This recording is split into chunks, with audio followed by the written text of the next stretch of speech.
and I give them credit for putting this together, because this would be a very difficult, I think, a hard suit to win. And I realize they have a faulty warrant, but the fact is they're saying, hey, we lost our dog. And the courts are going to say, well, it was only a dog, and this and that. But, I think more in here is the fact that to change policy here. What are we really going to do?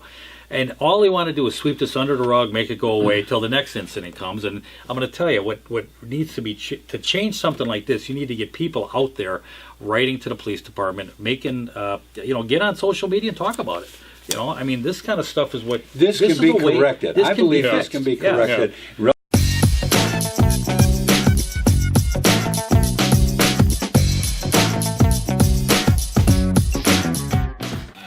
Good morning. Welcome back to Talking Racine. I'm Dr. Ken Jorgen, your host.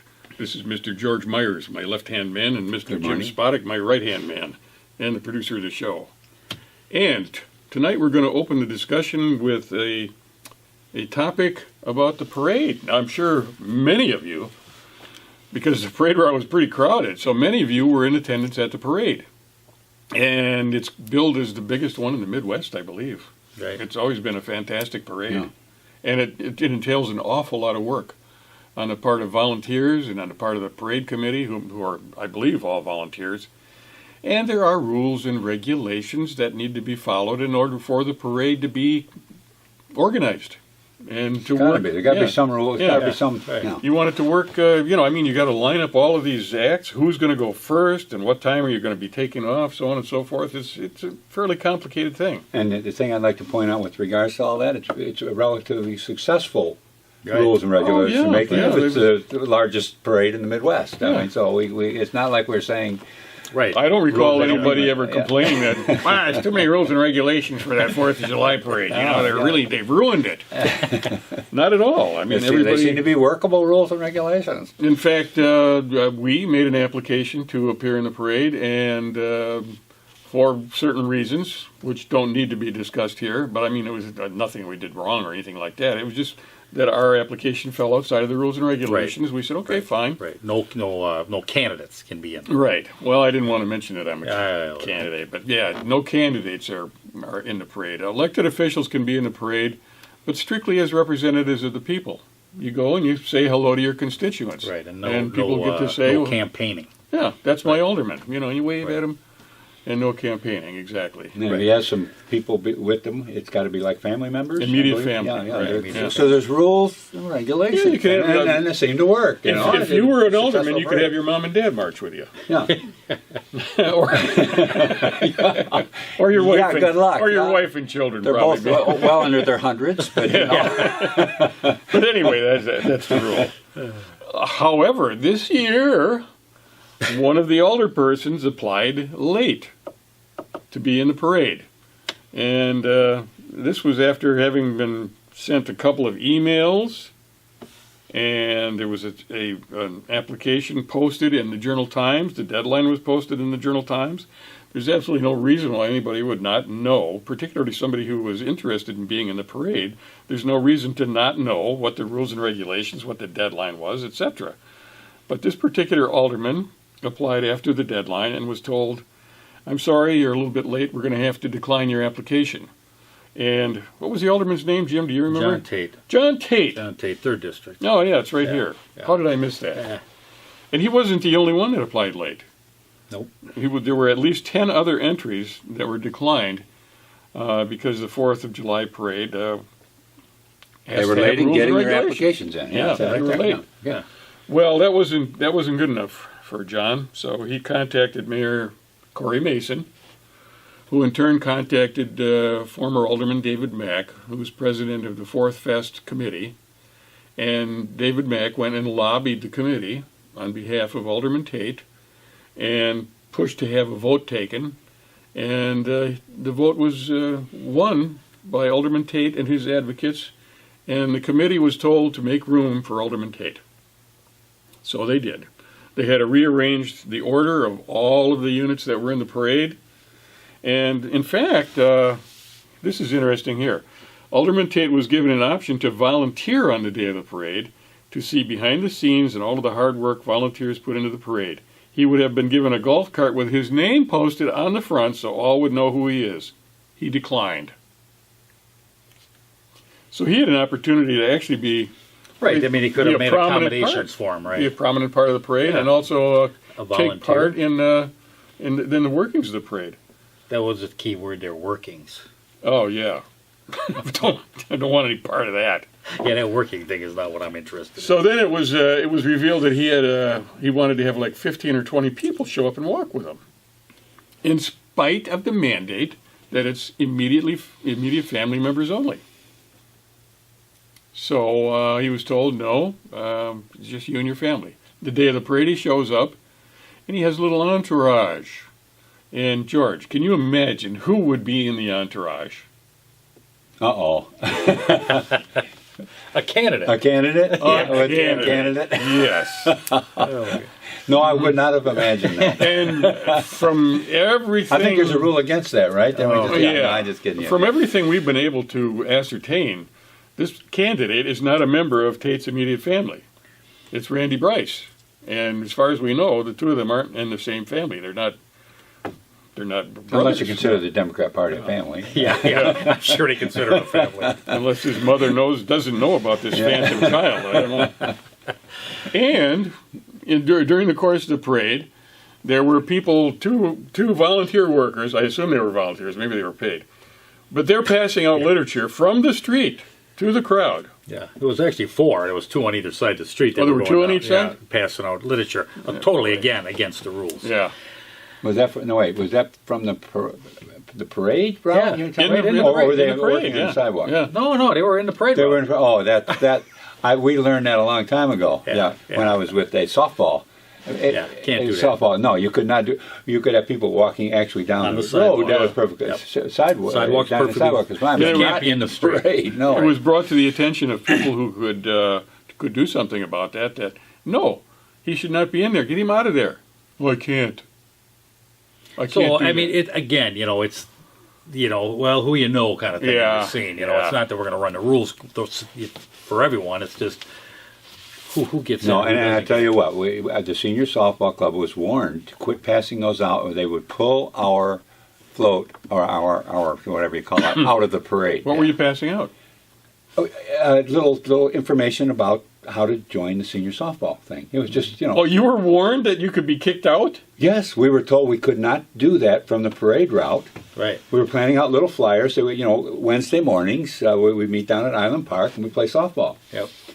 It was nothing political. It was Yeah. just a little advertisement, and we simply could not do it. And somebody pulled up in a little golf cart and said, "You can't do that. If you quit doing that, they have to do it from the sidewalk, or else we will pull your Right. your display out But of the the parade." person in the golf And cart this year couldn't do anything about a candidate campaigning. No, I know it. I'm just saying the rule. That's the way the rules were with us. I'm familiar with that rule because we were. I mean, it kind of scared me a little bit. Oh, they're going to pull us out of the parade. We were on a fire engine too.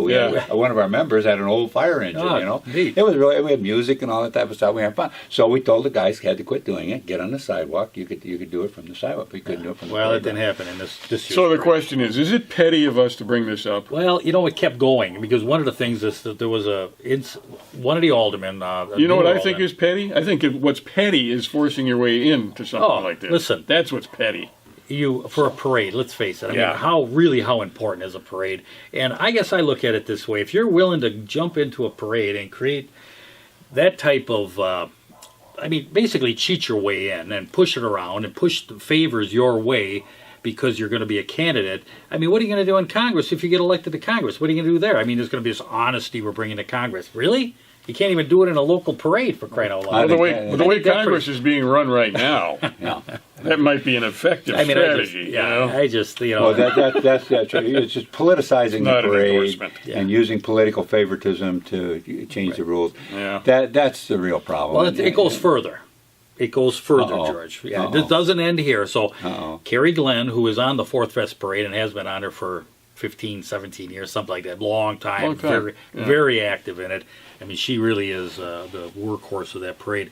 She now is an alderman, first-term alderman, and she brings it up because now Corey Mason is, because of the static that went around the introduction of a candidate with a late entry being Tate, Corey Mason makes an appointment to the Fourth Fest Board, and guess who he makes the appointment of? John Tate. Really, the same person who violated the rules. The person that he So let's double down actually on that. greased the skids to violate Right, the rules. exactly. So Whoa. we greased the skid, and then we double down to give it to Now him. it's getting fun. Yeah, okay.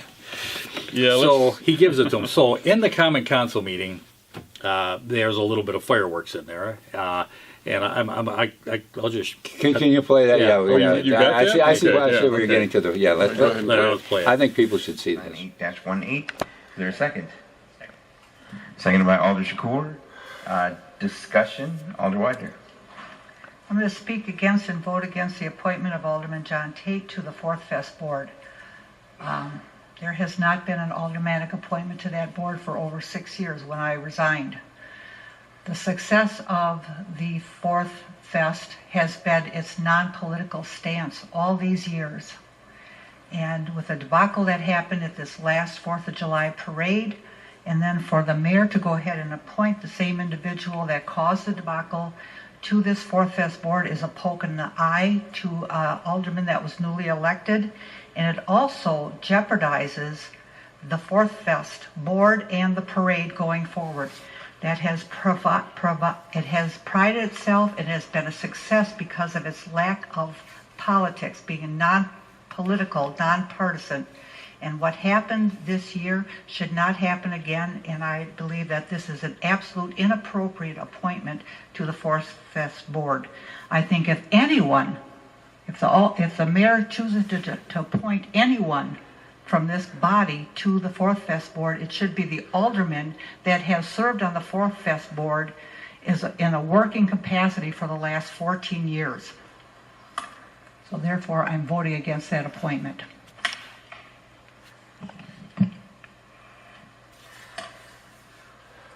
Alder, go ahead. I would also like to speak about that. Thank you. And our first rule on our rules and regulations on the Fourth Fest. Alder Tate, state your point of order. The motion is whether to approve or reject the appointment. Your motion is well taken. Oh, The motion is to simply either approve or reject the appointment. There's not a whole lot of conversation to be had.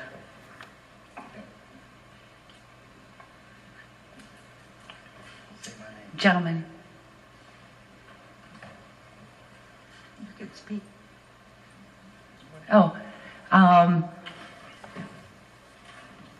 the first rule in the Fourth Fest of Greater Racine Inc. states campaigning along the parade route is not allowed. Entries of political, controversial nature are not allowed. Only elected incumbent officials and his or her immediate family whose constituents are in Racine County residents can participate in this parade. Other discussion? Seeing none, clerk will open the roll on item 0698-18. You just said. Point of order. Point of order. We have rules to follow here. We have rules to follow. Let's not violate any of the rules. Right.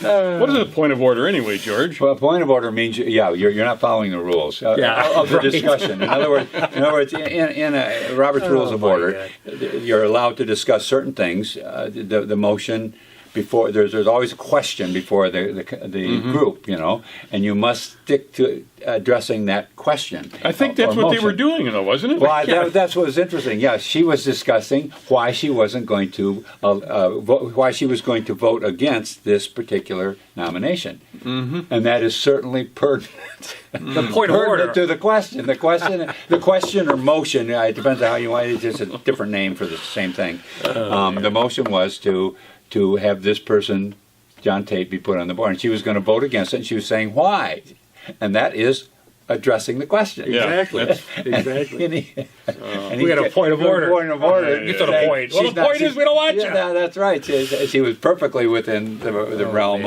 of what was legally being discussed. Only in Racine. Yeah, I just didn't get it more fun. Not only do you cheat your way in, now you get appointed to it. Like, hey, perfect. They want to know why things are the way they are.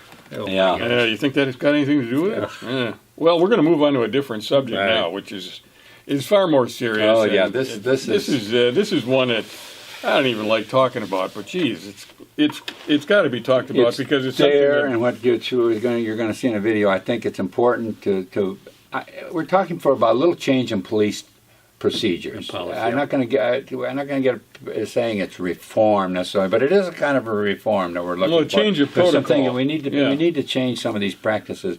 What we're going to see in a video, I just find disturbing that actually took place in Racine, Wisconsin. Now the question has You to see be it on asked, TV, and you think, wait a second, this actually happened out on the streets In in Racine. Racine. The question that has to be asked is the change that we're recommending, or the fact that we're recommending change, is in any way going to endanger the lives or safety of the law enforcement and officers who would be involved in situations that are affected by Absolutely not. What That's we're going the to way I see, see it, yeah. what we're going to see, is a big upset and all this thing going on about some dog poop on the lawn. Yeah. Well, that's And the we're just first saying, incident. settle down. Yeah, somebody's dog, and this was over on, I think, Victory Avenue. Something like that, yeah. A gentleman's dog left some poop in the neighbor's yard, and the neighbor complained to the police, and the police showed up in force Yeah. to deal with the situation. I mean, they had the armored vehicle there, they had the SWAT team there. Is it properly called an APC? I don't know. I mean, armored personnel. Anti-poop car? Yeah. Armored personnel carrier. got there with a I mean, pooper scooper would have that's taken what care they of everything. stormed the beaches of Okinawa with armored exactly. personnel Yeah, carrier. You know? exactly. Now, this was not nearly as big as what they did on the beach, but I believe that this is a sort of an APC. Yeah. And it's, Which is, I mean, I'm a military. I'm a vet. I know these things, and what I'm seeing on there, quite frankly, I didn't go that far in Vietnam. We never approached anybody's house that way. yeah, well, the way it unfolded is it was a neighbor complained about dog poop on their lawn. The police showed up. They brought along the APC. They brought along the SWAT team. They went and confronted the gentleman. He says, I'm not coming out and talking to you guys. I mean, they didn't have a warrant for his arrest. They didn't have a warrant to search his property or anything like that. They were just there to talk to him. And he said, I don't want to talk to you. This is crazy. This is ridiculous. So they basically surrounded the place. Before it was all over, they had fired tear gas into his residence. That's what I heard from the video, yeah. Can we see the video of And them gathering with their guns? And all that? they killed the gentleman's dog. Yeah, Right. yeah. Now, this happened, I believe, 2013. Now, this is back a little bit, but it's going to relate I to... don't think it's been that long, but it's Well, a but few it's going years, to relate yeah. to the stuff that's coming. But Yeah. let me just play this, and then we'll go from there. Okay. Hands, I said, here we go, they're on the window. No, you gotta come outside, you gotta come outside. I said, what do you want? I said, what do you want? Why are you here? And then, so I said, okay, well, we're done. I said, you're not gonna tell me what you want. I'm back in the house. And then they kept beating on my, when I was beating on the windows and stuff. I don't know, your camera's got that. I said, no, I ain't got them outside. And I said, there's nothing to happen. A dog pooped on a neighbor's grass. Well, then they kept saying, well, you gotta come outside, you put your hands above your head and stuff. And I'm like, there's no reason for that. I said, my dog pooped on grass. What do you want? So they called me on the phone and said, well, you gotta come outside. And I'm like, there's no reason. I said, what do you want? I said, you come by the purple room, my glass. I said, I'm not gonna let you in my house.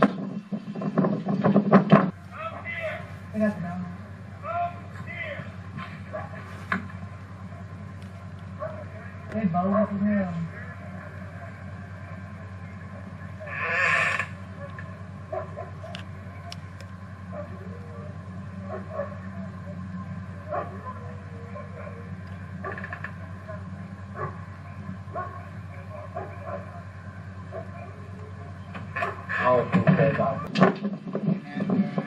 Next thing I know, my windows are being blown in with tear gas,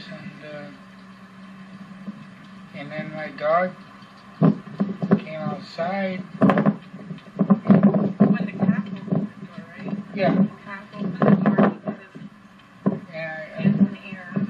Yeah, my hands in the air. I said, what do you want? Well, then the dog ran out in the front yard and they shot it.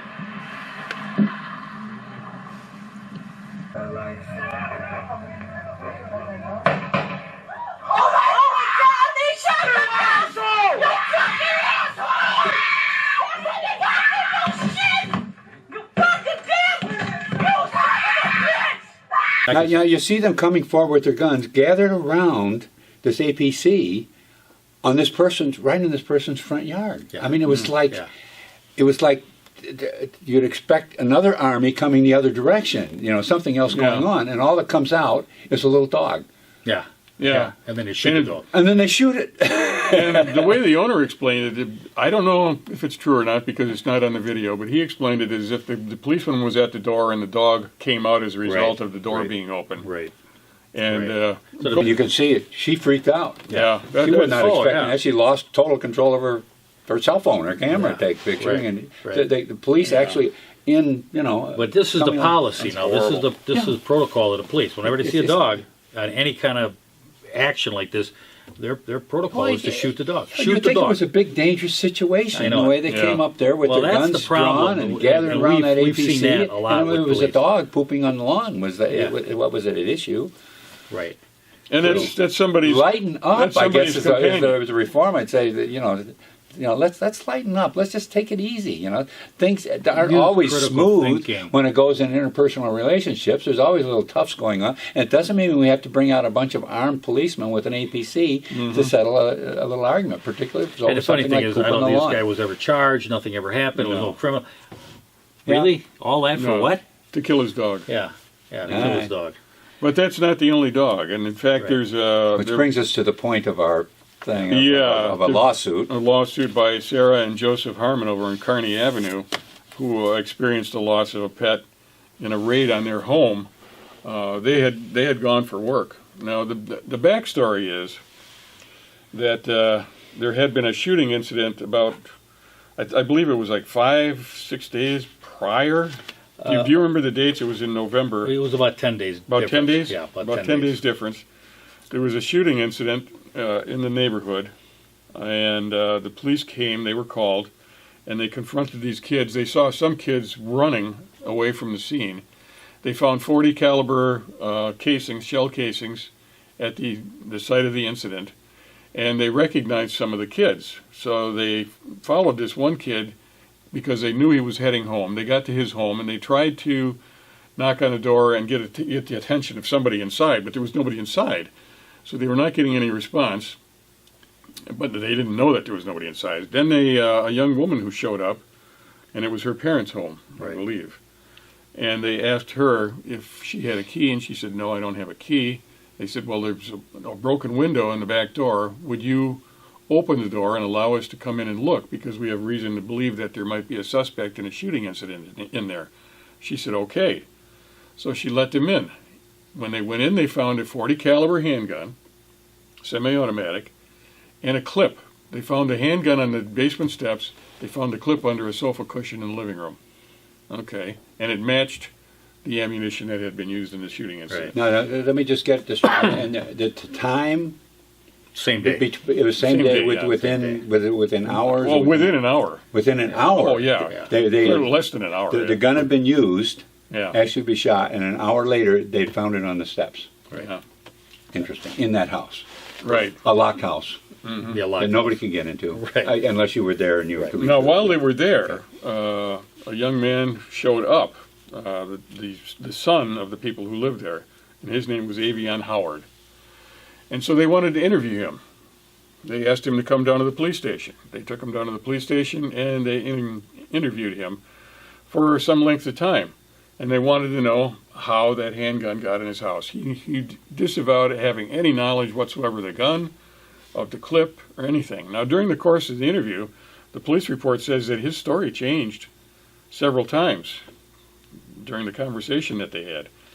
Now, Did they at the time of the interview know that he had been at the location where the gun was fired?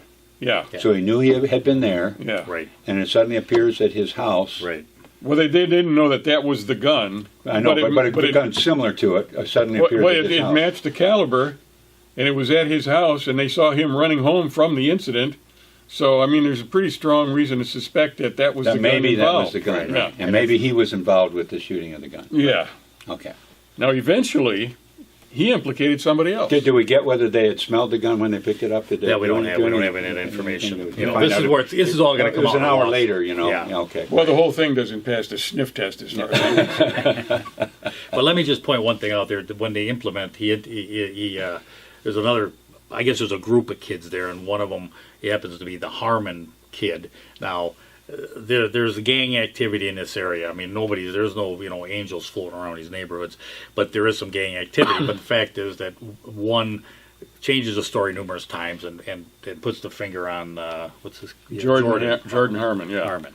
He says things that implicates him. He doesn't even emphatically state he's the guy that Right. did it. You know. Right. But And the guy that they're interviewing is the guy who they saw run home, and the guy whose home contained a gun that matched the Right. gun that had been involved in a shooting incident. Right. It seems like a pretty. Now, we go back to because apparently they were shooting at another couple gang member kids, were shooting, and one of the victims, when Harmon is then brought up, one of the kids said, well, I knew him, but I don't think he was the shooter. So there was testimony from the witness that was, or the victim, I guess you'd say. Well, in the lawsuit, they bring out that there were a lot of things that were said that were inconsistent. Right. The sole witness that they had was this kid who, Avion Howard, he was the only witness that they based a search warrant on, Right. his testimony. And he's the kid that, I don't know how the gun got in my house. I've never seen it before. I got no idea. But I was there. Anyway, With a very they similar gun, and I just ran home. Right. so but I they didn't used have his testimony as justification for a no-knock search warrant on the Harmon home on Kearney Avenue. Now, when you have a search warrant, just the search warrant itself, you need to say what it is you're looking for. Specifically, why you want to go to that home, what you believe has been done. I mean, there are very, very specific qualifications in order to get a search warrant.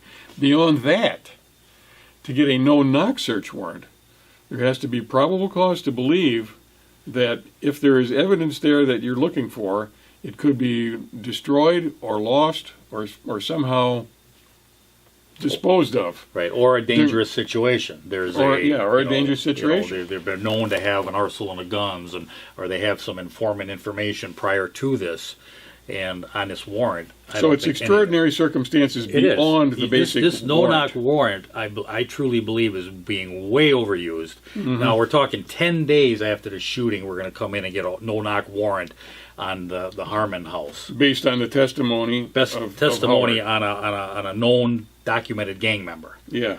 So now we're using him for probable cause on a no-knock search warrant on an individual who may or may not have been there. So they show up at 5 o'clock. Now they know that there's a dog 5 on the a.m. premises. And this is with regarding the searching for a gun? Yeah. Well, I don't know. It's not like drugs that you can flush down the toilet or Right. something like that. It's Well, a well, gun. we don't have a copy of the warrant, so Oh, we okay, don't know okay. specifically Exactly what what they said they were okay, looking for. okay. But Well, yeah, I- I mean, if you're investigating a shooting incident, you're going to be looking for the gun. I did Yeah. hear that there was now this is, I can't document it right now, but it was a gun that they were looking for. So Yeah, I don't well, know. that would make So sense. that It would doesn't make warrant a sense. no-knock warrant because No. you can't just quickly get rid of a gun real quick. It's, Yeah.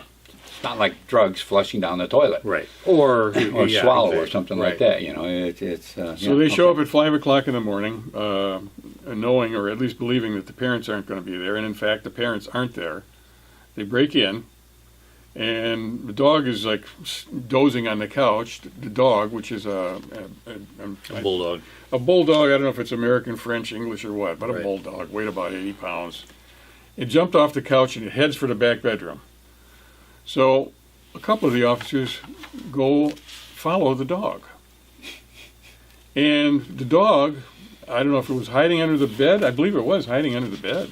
Instead of closing the door to neutralize any effectiveness of the dog, because there were obviously no people in the room, they decided to shoot the dog, or one of the officers does, and none of the other officers in the area said anything like, "Don't kill the dog, man! Don't kill the dog! Just shut the door."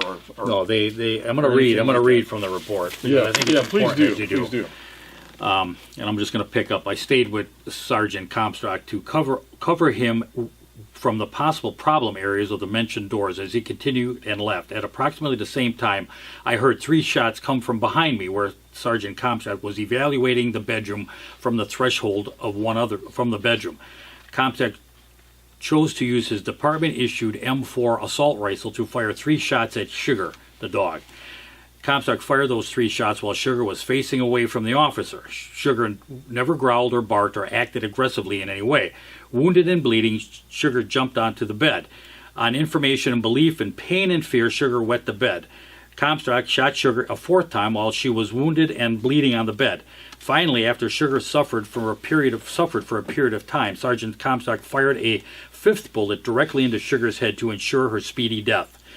Defendant Tillman encouraged Comstock to fire the fatal shot, even though the dog was not threatening anyone.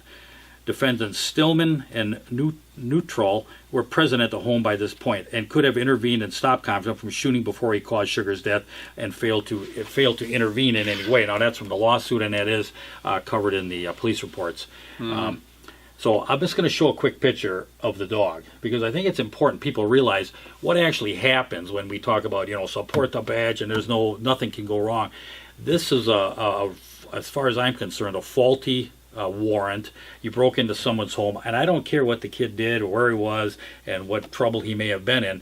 You're breaking into a person's home, and then you come in, and then in this particular instance, they got to shut the door, but they ensued and shot the dog. So I'm going to show a couple pictures of the dog. Okay. All right. And, we're back to this thing where you just need to lighten up a little bit. There was no reason to follow that dog into the bedroom. It wasn't a hazard to anybody. It ran away from the activity, and just let it go. Handle what you need to handle. That's the change that we need to find in the police department. Just quit freaking out and making it like this dog poop on the lawn, and then a dog runs into the back bedroom. Just because there's a dog there doesn't mean you need to go after it and shoot it. So this protocol of just walking in and shooting a dog. I mean, there's other instances, and I'm going to put the lawsuit online. So under website. These dogs are like family members to the people that own them. They're absolutely pets, they love these creatures. They're like their children. I mean, in this particular instant, really, actually, most of these probably. You're already in combat senseless here. Is the problem that I have. There was no really valid reason for this dog to be shot. No, I agree. Killed. The last 3 episodes we had a combine of episodes, was another one where there was a warrant that was faulty, and I truly believe that there's a problem here. We don't have the highest incarceration rate. It's this mill that we have in Racine and in the southern Wisconsin that is just churning out warrants. And I truly believe that the officers have too much freedom in issuing warrants. I need no-knock warrants. a warrant's a warrant, but give me solid evidence, because in this particular lawsuit, it states Stillman, who was one of the officers involved here, made false statements and material omissions in his affidavit for a search warrant, including falsely inflating the reliability of his sole informant and omitting material facts that would have tended to exonerate Jordan Hammond and would instead have implicated the informant who was pointing fingers at Jordan. The search warrant was issued and was issued by the court. They go on to say that the court may have not issued this warrant with that information. He just elected not to put that information in. Yeah. Now, who makes that call? Who should be making that call? The judge should be making that call, not the officer. Well, if the police go in and don't show any of the things about this informant that would really put into question the validity of the information the informant was giving, I think the judge should be allowed a certain amount of leeway with respect to the police coming in and making this sworn information. He doesn't have to necessarily put everything on trial that comes. He can. I think the judge should have some expectation that the police are going to be straightforward and honest and open about everything that they're giving this information. Right. All right, and they weren't.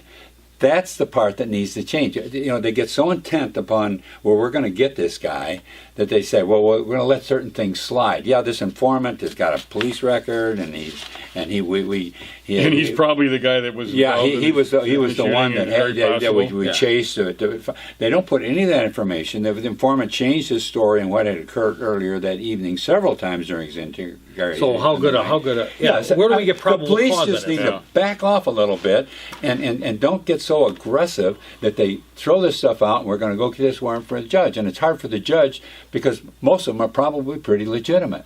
Yeah. And it's hard for the judge to go through each of the sworn affidavits. Yeah. And it's hard for them to go through each one, and we're going to run each one through a ringer. But George, they never get rid of a bad officer. They don't get one now. Still, Well, that's the problem. That's you know, the thing we got to. We're not anti-cop here. We really aren't. No. I've got friends who have been policemen or are policemen, and I'll tell you what, it's a noble duty to be involved in. Yeah. But if there's guys in there that are bad actors, they just create trouble for the whole department. They create a bad public image.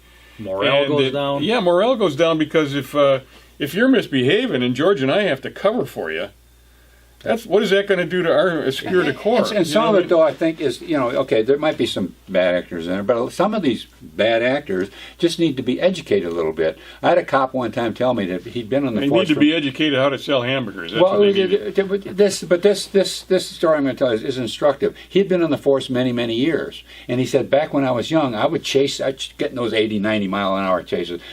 Now I say, let him go. We got to. Yeah. We know who he is. We got his license plate number. We'll get him. Yeah. Just relax. You don't have to put all this pressure, people into danger by doing something so aggravating and dramatic. Not everything is life and death, and there's no reason to create a life and death situation in a rather benign That's right, situation. and that's the thing. These cops need to be taught. They're Somewhere in taught, police they're spending school, more time on the firing range than they are in the books, and they need to get back. This policy here, and I give them credit for putting this together because this would be a very difficult, I think, a hard suit to win. And I realize they have a faulty warrant, but the fact is they're saying, hey, we lost our dog. And the courts are going to say, well, it was only a dog and this and that. But, I think more in here is the fact that to change policy here. What are we really going to do? And all they want to do is sweep this under the rug, make it go away till the next incident comes. And I'm going to tell you, what needs to be, to change something like this, you need to get people out there writing to the police department, making, get on social media and talk about it. This kind of stuff is what... This can be corrected. I believe this can be corrected relatively easily. Someone just has to care up there someplace. Yeah. Right. You can start with the voters. We have to care first. And then you proceed on up to your alderman. They have something to say about it. The police commission has something to say about it. The mayor has something to say about it. There's a lot of people that can just get on. I mean, that picture on Victory Avenue was a shock to me. I mean, I see that type of stuff all the time on TV, but they're going after somebody really dangerous. Yeah, right. And they're not well, going according to the TV show, they're really dangerous. on TV show, that's what I'm saying. They're going after somebody dangerous. They're not going to. If you saw that on TV, these cops coming up there, lining up with their guns in the APC, investigating poop of a dog on a lawn, you'd say, what kind of a show is this? Yeah, they got to make it sound dramatic and be dramatic. And here's the thing is, I don't Just think any relax. charges on either one of those lost their dog. I don't believe there's any charges on either one of those cases. No. Well, So- it's going to be up to the attorney. I can't tell the attorney what to do, but they have a thing called punitive damages that helps bring that to light. In other words, they say, okay, the dog is cheap, but we have to put a stop to this. And they have the thing called punitive damages that its purpose is just to do that, so that they could sue for punitive damages of, let's say, $5 million. And the judge would say, and the jury would look at that and say, well, you have to do something to make the city change its policy. Right. And the paying for a $300 dog doesn't do it. But a $5 million punitive damage, pay them. Well, would the problem is there's get an awful lot of lawsuits against the city of Racine. And it's not just the police department. We've talked a lot about Machinery Row and other things that people have registered lawsuits against the city. And it's coming out of our tax dollars, or out of the insurance company that's absolutely, covering liabilities for the city, which still in all, I mean, that ends up coming out of our pockets it's a lot, because we it's a lot vote for the easier just to policy. change things. And It's a lot somewhere- easier. Somewhere, and it creates a better community. the police chief and other people said, okay, we are going to change this. We're going to have, they have this, what do they call it? When a cop attacks somebody that's a sensitivity Training, is Yeah. that what it is? If they attract somebody who's gay or transgender or something like that, they have to go to course. They have to do a course. Well, let's do the same thing for pets, for God's sakes. Yeah. Well, you know what's it's ironic personal about property, this? really. I mean, you come in and you bust up my house, and I mean, I have some you've caught as damage for a faulty warrant. I mean, I have recourse to that. I mean, my dog is very important. What's You know, ironic about this is it's against the law to injure a police dog, a canine member of the canine right. corps. I mean, I believe it's a felony, isn't It it? is a felony. Yes, Yeah. it is. It's almost like hurting an officer. So you can't say that these people don't understand the value of a dog. Exactly. It's Yeah, only, I that's mean, a if good you point, shot yeah. Neutron or whatever the heck these dogs' names are, I mean, what would happen to you? I mean, it'd be a total different ball game. Yeah. Yeah. And here's one of the things I want to bring up is judges see this type of stuff. They see where there are faulty statements or out and out lies, but you know what happens? Nothing. And judges are elected unfortunately. officials, and they don't want this. We have slipped into where this judges are unbiased and they're going to look at all that. I mean, no. I Judges wonder, are elected officials. So what you're saying is that a judge could, after seeing this show or whatever, reviewing this complaint or this warrant, he could go and say something about the policeman. That's Absolutely. And Absolutely. and A do lying something policeman about that. is your job is to be truthful at 100% of the time. Just like the DA when we brought on James Barker, who withheld evidence for 8 or 10 months. I mean, how is no one reprimanded? And if you go and you look into the law, well, we overlook that. But if you do that, that's a whole different thing. Yeah. And so when these judges and judges are playing the political game, they're in this political arena now. And I mean, not just locally here. I mean, your state. Look at this. well, tough on crime is popular. It's popular, so we're Yeah. going to play into that. And I'm going to make sure I get my votes because I kind of like this cushy job I got. Well, to be all fairness to the judge, though, on this specific type of thing, there probably have to be some type of law written by our lawmakers saying if a policeman does not Perjury, fully. George. I know perjury is under oath. There are that's laws. right. Just give us There an are oath. laws that cover this stuff. Yeah. They just need to be enforced. If you don't properly. I mean, you come and you put someone in and shoot their dog or put them in prison or whatever on a faulty warrant. That's perjury. That's criminal. It is criminal, and it should be. But what happens here is That's we an don't have interesting point. Yeah, that's we an don't have the interesting point. judges fulfilling their duty as a judge on this. So judges could do something about this Absolutely, too. We got Yes, they could. And so could the alderman, district police, attorney. There's ways to get this stuff stopped. they've got immunity. I mean, not so much the police, but the judges and the DA. So if they make a mistake, well, so what? So they look at it this way. Well, I made a mistake. Okay, sue me. You can't. No. The judges, and I can understand that. If a judge can be put on trial for every decision he makes, because there's always somebody unhappy with the decision. Right. They have to be that has to stand. But the thing is, you can't take advantage of that also, which I think. But I think they should have the personal fortitude and the interest in their office and their participation in this type of thing to say you don't come to me with a faulty warrant, or Right. I might just Absolutely. I might just do something about it. Right. If I All find right. out it's faulty. Let me say something in closing. Yes, sir. To all you good cops out there, thank you. We appreciate you. For the rest of you guys, shape up. We'll see you next week. Thanks for being here.